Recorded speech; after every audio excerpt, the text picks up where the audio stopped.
cargoes in past and things like that. What is coming up? Explorations. Well, you mean it for my character in particular? So Ella gets to interact with a lot of other characters. Her relationship with Lucifer deepens and becomes more of a brother-sister relationship. They, as you probably already know, go on a really fun road trip to Vegas where he discovers a nugget about her that he's like, whoa, what? Like she says something, and it's the only moment we see Ella, vulnerable. Ella's so comfortable in her skin. She's so clear about who she is. She's so unapologetic about her lack of filter. And it's the first moment that she says something and it takes him aback, and that's something that will be explored later on in the season. We see her really connect with the dead this season. She gets really attached to a squirrel that she names Leo, who becomes part of evidence, and you'll see her more this season kind of just because she is surrounded by dead people. And in my culture, in Mexican culture, Dia de los Muertos, it's a very important part of our mythology, Dia de los Muertos and all this. And I like to kind of add little things where, she's like, you're probably in a better place now. And she'll talk to a victim and send him on his way. And then her friendship with Chloe deepens. They definitely become, she becomes a sounding board for Chloe when she's dealing with wondering why Pierce is acting a certain way towards her. Ella is the girl that she comes to, and so we'll see that. She meets Trixie for the first time, which I know a lot of people are saying that Ella is like the older Trixie. So we'll get to see both of them together. She's a little amazing Latina actress, Cubana, and I adore her. And I'm like, when are we going to do scenes together, Scarlett? So it finally happens this season. Ella also has her first season with Menadeo. So obviously she's a woman of faith, a woman of science. So I love that they waited until season 3 for Ella to have her first interaction with a real life angel. So I liken Ella to almost an angel in real life, and she gets to finally meet a celestial being and almost show a real life angel an angelic perspective, which I think is so sweet. What I love about Ella, even from that first episode, is that even though she's doing her work, she makes these off-the-cuff remarks, and they really land on the other characters. So she is so kind of clear in her faith that she'll just say things and she'll throw them away, and to them they're like, oh, they really land heavy. So that's what I love about her. She's very charming that way. And then we'll meet another one of her brothers, so we'll get to know more about Ella's family. As we know, she has an abuelita who taught her how to pick locks. Her brothers taught her how to steal cars.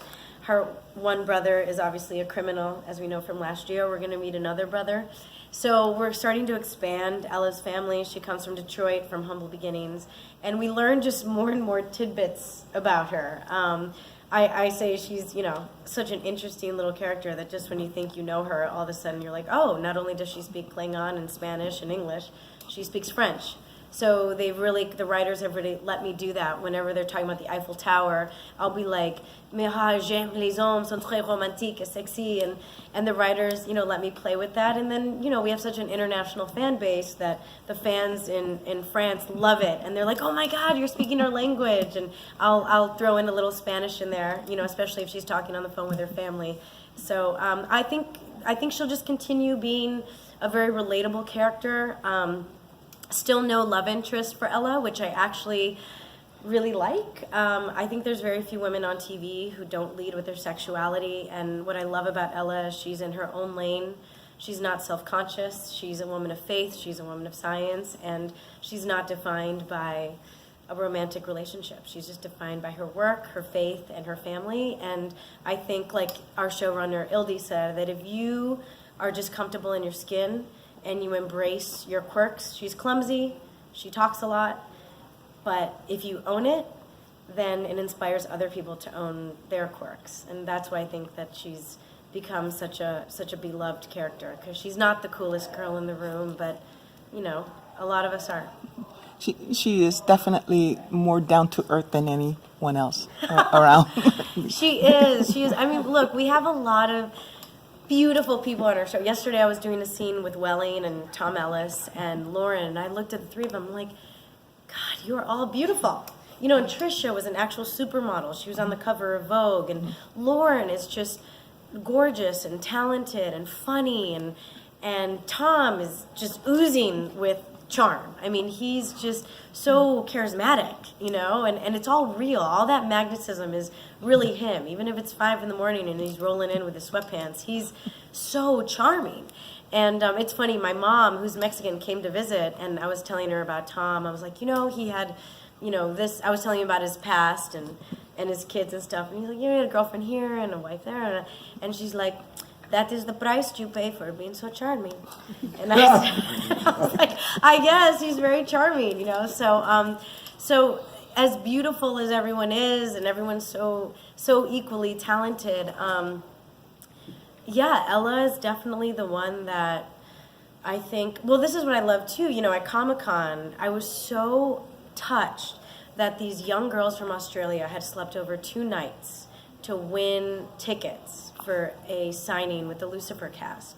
And one girl cosplayed Ella, and she made a forensic jacket, and she had a top knot, and she had glasses. And I was so touched because usually at Comic-Con, people are cosplaying Wonder Woman and Harley Quinn and Catwoman and these superheroes, these larger-than-life superheroes. And I was so touched that these girls were cosplaying Ella Lopez, who is a scientist. And I literally cried a little bit because I thought, wow, I feel so lucky that when I was little, there wasn't a Latina scientist on TV. And someone told me the other day that I'm the only Latina scientist on primetime TV. And that it's rad, and it's also, you know, we need more. I shouldn't be the only one. I should be one of many. Yeah. And I was so touched that these girls from the other side of the world dressed up like a Latina scientist.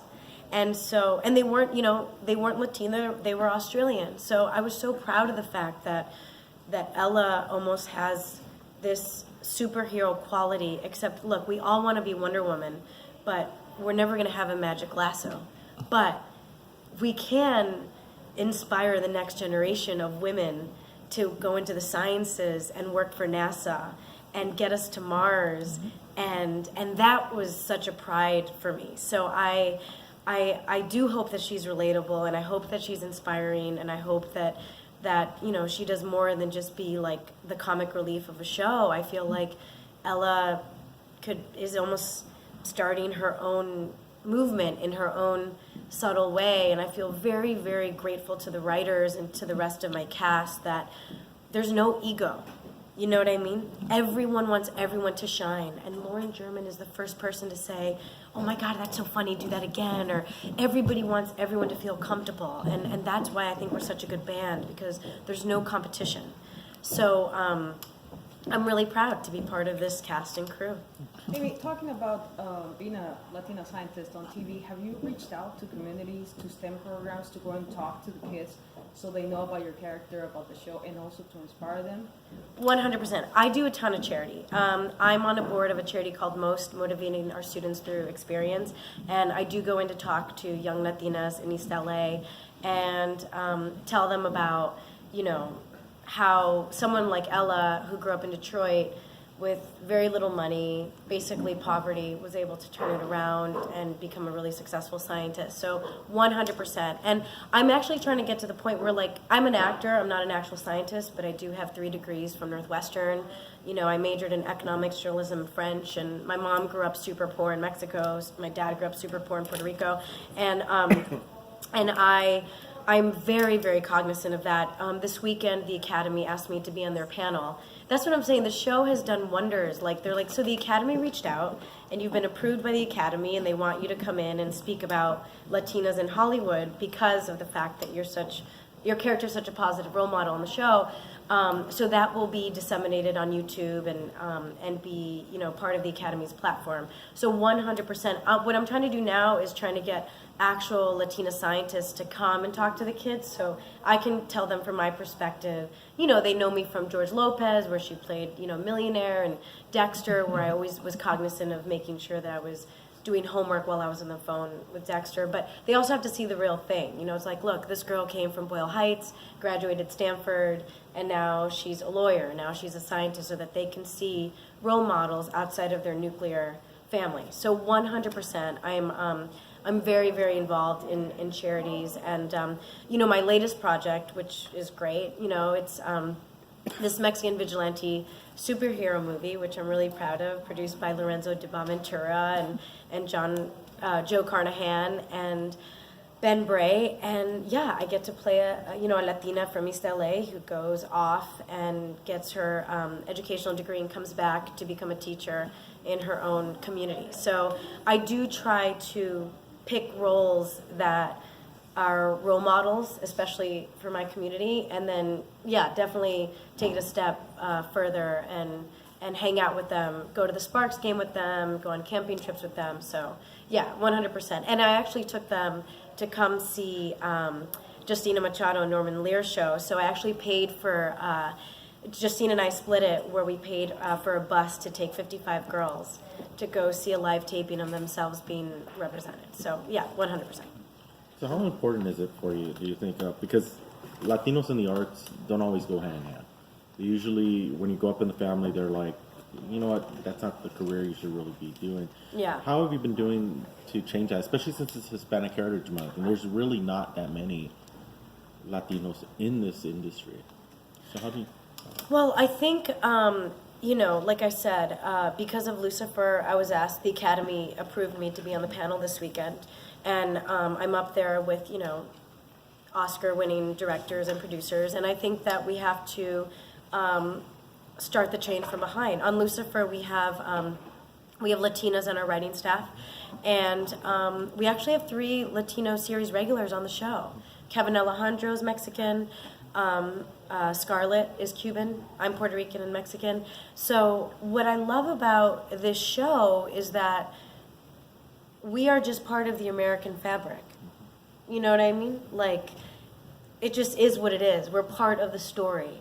And I think what I'm trying to do is really try to encourage the next generation to become content creators, which is what we really need. And through this charity Most, I'm talking to the parents so that they can allow their kids to go to college instead of going to work right after school, right? So they want their kids to just start making money right away. So I'm like, what we have to do, and because Spanish is my first language, I can talk to the parents and be like, look, you have to trust that if they go to school, it's more long-term thinking, but it'll pay off, and then they'll be able to become directors, writers, producers. So I think the goal is to really encourage young girls and young guys in our community to tell their stories.